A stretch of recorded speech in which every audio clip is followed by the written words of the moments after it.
નમસ્કાર, આપ જોઈ રહ્યા છો નેશન પ્લસ ન્યૂઝ. હું છું આપની સાથે વિભિક્ષા પરમાર. વડોદરા ગ્રામ્ય પોલીસ દ્વારા ચલાવવામાં આવી રહેલા ઓપરેશન પરાક્રમ હેઠળ વરણામા પોલીસને એક મોટી સફળતા સાંપડી છે. વરણામા પોલીસ દ્વારા પોર જીઆઈડીસી વિસ્તારમાંથી ગાંજાના જથ્થા સાથે એક ઈસમને ઝડપી પાડવામાં આવ્યો છે. ગ્રામ્ય પોલીસ અધિક્ષક સુનિલ અગ્રવાલના સૂચન અને નાયબ પોલીસ અધિક્ષક પી.એન. પટેલના માર્ગદર્શન હેઠળ જિલ્લામાં ગેરકાયદેસર પ્રવૃત્તિઓ સામે ઓપરેશન પરાક્રમ ચલાવવામાં આવી રહ્યું છે. આ ઝુંબેશ અંતર્ગત વરણામા પોલીસ સ્ટેશનના પીઆઈ કે.એચ. ચૌધરી પોતે સક્રિય રહીને પોતાની ટીમ સાથે વિસ્તારમાં પેટ્રોલિંગમાં હતા.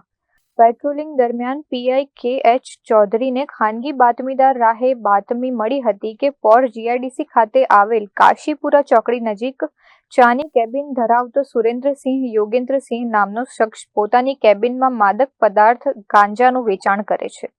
બાતમી મળતા જ પીઆઈ ચૌધરીના સીધા માર્ગદર્શન હેઠળ સર્વેલન્સ સ્ટાફ અને પંચોની ટીમે સ્થળ પર દરોડો પાડ્યો હતો. દરોડા દરમિયાન ચાની કેબિનમાંથી 1 કિલો 140 ગ્રામ જેટલો ગાંજો, 2 નંગ મોબાઈલ ફોન, પેકિંગ માટે વપરાતી જીપ લોક કોથળીઓ અને સ્ટીલનો ડબ્બો મળીને કુલ 67,100 રૂપિયાનો મુદ્દામાલ કબજે કરવામાં આવ્યો છે. વરણામા પોલીસે મૂળ રાજસ્થાનના અને હાલ રમણ ગામડી રહેતા આરોપી સુરેન્દ્રસિંહ સામે એનડીપીએસ એક્ટ હેઠળ ગુનો નોંધી આગળની કાયદેસરની તપાસ હાથ ધરી છે.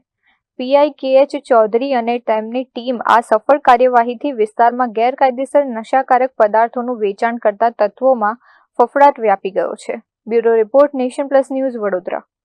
સમાચારોના સતત અપડેટ મેળવવા માટે અમારી નેશન પ્લસ ન્યૂઝની યુટ્યુબ ચેનલને સબસ્ક્રાઇબ કરો, બેલ આઇકન દબાવો અને જોડાયેલા રહો ફેસબુક, ઇન્સ્ટાગ્રામ અને ટ્વિટર પર.